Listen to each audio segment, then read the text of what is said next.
Hello, I'm Beth Joey and welcome back to my YouTube channel. If you're new here, welcome.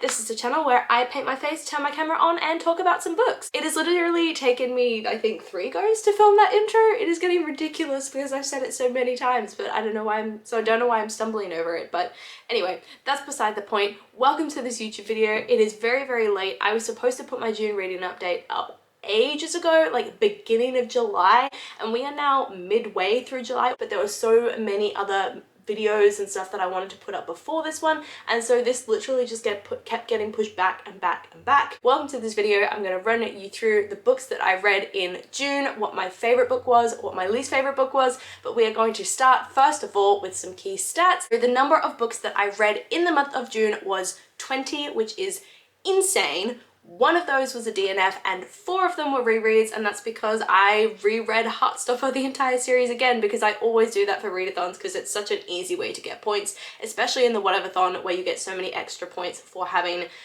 diversity of any kind, and then also LGBT characters featuring in the book as well, and obviously Heartstopper has both of that, so I got a ton of points for those. In terms of author gender, 0% of the books that I read were from male authors. It was all women. It was all female authors, which is totally fine, but I feel like, you know, in some ways people complain about how there aren't enough female authors out there, whereas for me, in my little library, it's almost entirely female authors, so my need to read from more diverse authors stems more towards I need to read more male authors and less female authors. In terms of author country, this is one that I've been really struggling with lately. One of my goals was to read from more diverse authors in terms of where they're from, but I've not been doing that, and I need to make more of a concerted effort. But anyway, 2 of the books I read were from an Australian author, 9 of them were from an English author, 1 was from an author from New Zealand, and 8 were from America. As for the time taken to finish these books, 30% of the books I read were finished in 1 day. I finished 35% of the books I read in 2 days, 20% of the books I read were finished in 3 days, 10% of the books I read were finished in 4 days, and then the final 5% of the books I read were finished in 6 days. My average star rating was 3.8 stars, which I was kind of surprised by because I thought this was an amazing reading month, but I guess there were a couple that sort of brought that star rating down. So that is 9 5 stars, which is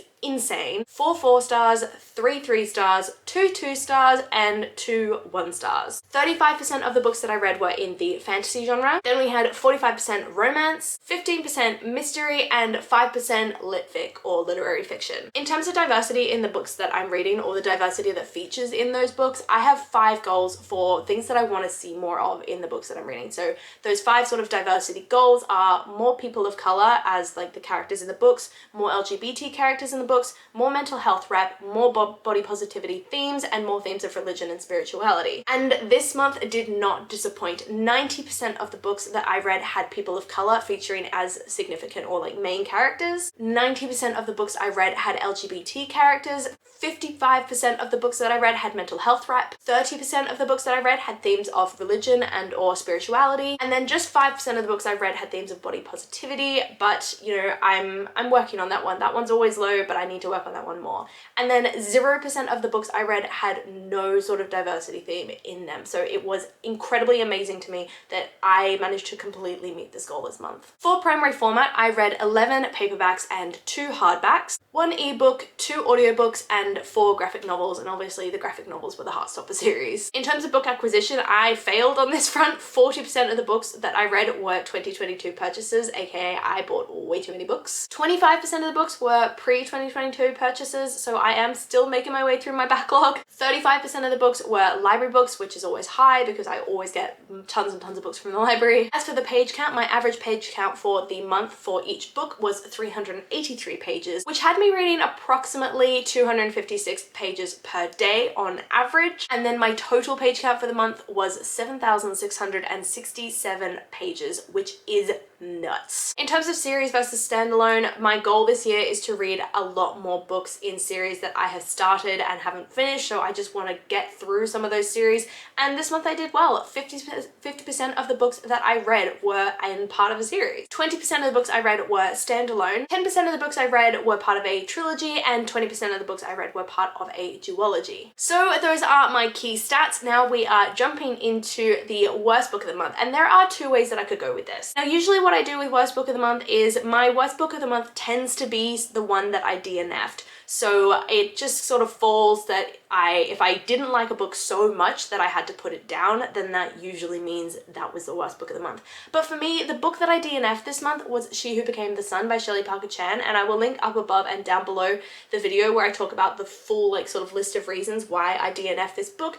But to give you a general summary, it's not that I didn't like it, it's just I didn't understand it. I really struggled with this book. I wasn't in the right headspace when I was reading it, and it was very complicated, and I really struggled to keep track of everything that was going on in the story, so I had to put it down because I couldn't get through it without getting really confused all the time. So like I said, I didn't dislike this book, I just really struggled with it, and that's why I DNF'd it at the time. It was just too much for my brain to take in. It is very much a soft DNF. I do want to come back to this one at some point, but it is in my unhaul pile at the moment for my next sort of unhaul video. So if I don't really get a strong urge in the next month or so to read it, I'm probably going to unhaul the actual book, and then if I get the urge to read it later on down the line, I will just pick it up from the library. As for what this book is about, I did DNF it quite early, so I'm just going to read you the blurb, and it says, "In a famine-stricken village, a seer shows two children their futures. For the boy there's greatness, for the girl nothingness. But China in 1345 lies under harsh Mongol rule,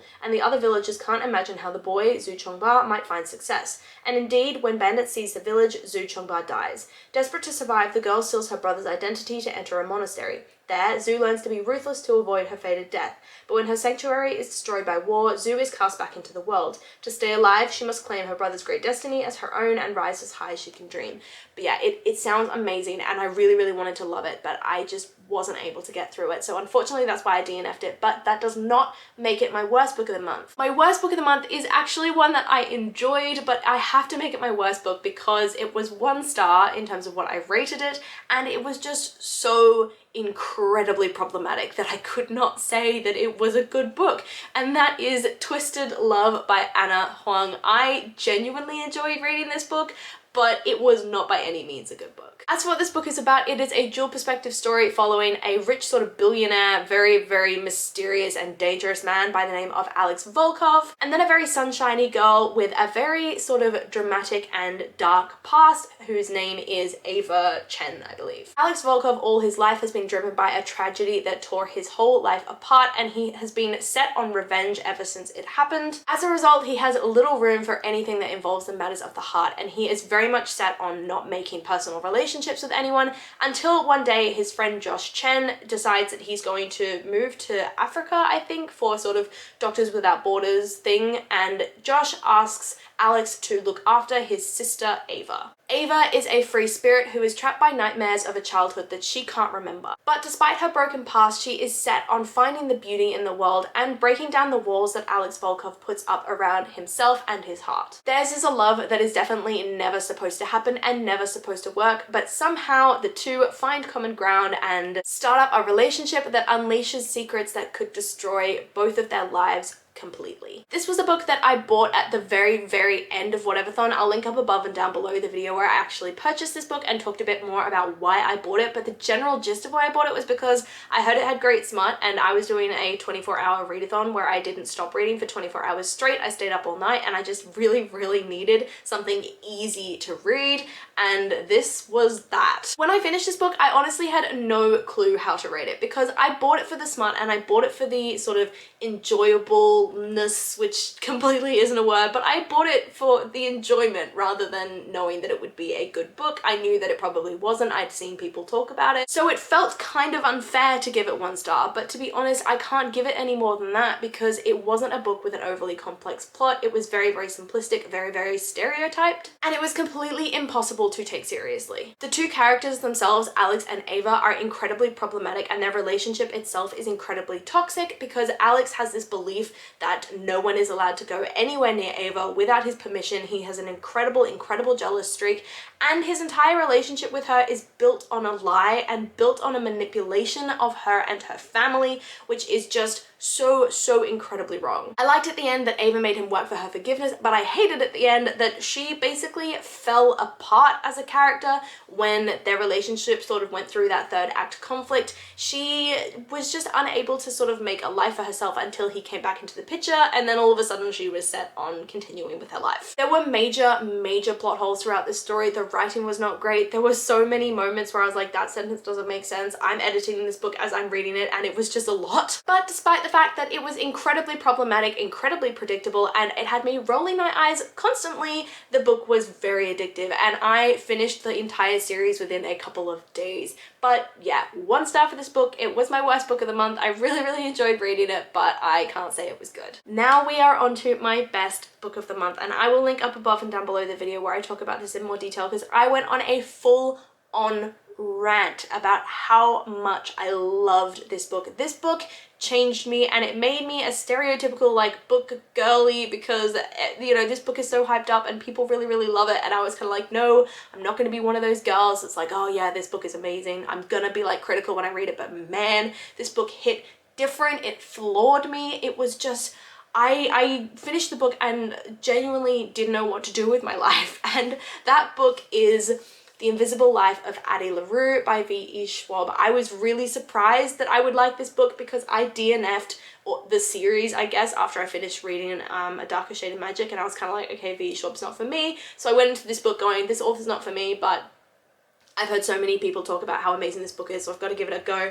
And it was incredible. I have no words for how much I love this book. The Invisible Life of Addie LaRue follows Addie LaRue, who when she was young, I think like 17-ish, I can't remember, she was set to marry a man that she really didn't want to marry, and she was seeking freedom, and so to sort of escape that fate of being trapped for the rest of her life, she made a deal with the devil. The deal was that she would live forever, but unfortunately the caveat that she didn't realize was looped in was that no one would ever remember who she was. After meeting her, they would instantly forget about her. So she lives 300 years trying to create relationships with people that don't remember who she is, trying to create bonds with people, and then one day she meets a guy named Henry who remembers her the next day, which sets off a massive like unfurling of events about how he remembers her, why he remembers her, and how they sort of bond over their sort of mutual shared experience. This book is a very character-based book. It is not driven by its plot, it is driven by its characters,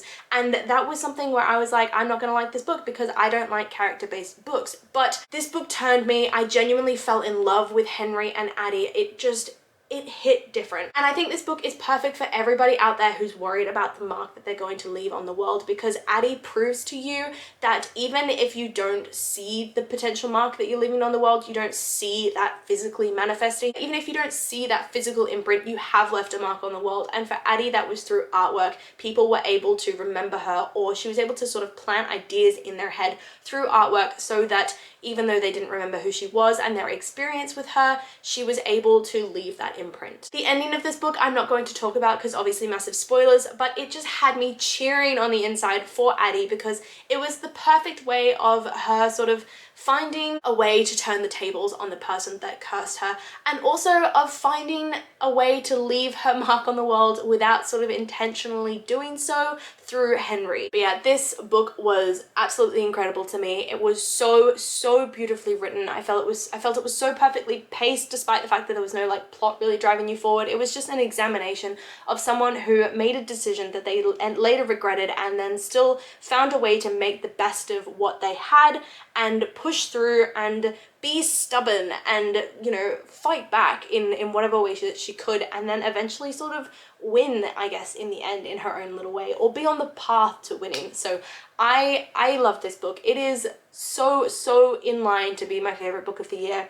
It is going to be hard to beat, I won't lie. And in case it wasn't obvious, I gave it 5 stars. So those were my key stats for the month of June and the best and worst book that I read. In case you're interested, I'll just list now the full list of 20 books that I read in June, which were Delilah Green Doesn't Care by Ashley Herring Blake, which I gave 4 stars, then A Marvelous Light by Freya Marske, which I gave 3 stars, then The Hand on the Wall by Maureen Johnson, which I gave 5 stars, and Loveless by Alice Oseman, which I also gave 5 stars, which is a strong contender for my favorite book of the month. Then She Who Became the Sun, 1, which was obviously my DNF, which was by Shelley Parker Chan, and Namesake by Adrienne Young, the second book in the Fabled Duology, which I gave 3 stars. Then Gideon the Ninth by Tamsin Muir, which I gave 3 stars. And this is when I read The Invisible Life of Addie LaRue by V.E. Schwab, which I gave 5 stars. Then we had The Box in the Woods by Maureen Johnson, which I gave 4 stars, and then Solitaire by Alice Oseman, which I gave 4 stars. Then we had Girls of Paper and Fire by Natasha Nyan, which I gave 5 stars, and then Girls of Storm and Shadow by the same author, which I gave 4 stars. Then I read Nick and Charlie by Alice Oseman, another strong contender for my favourite book of the month, but it was just too short to really be able to talk about it too much, and I gave that book 5 stars.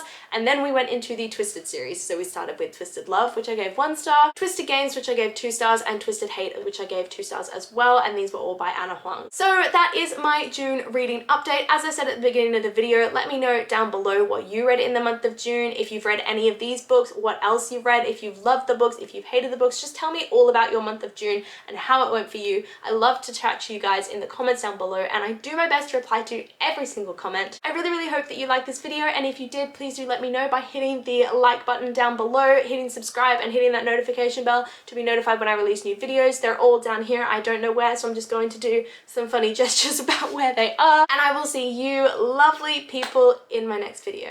Bye!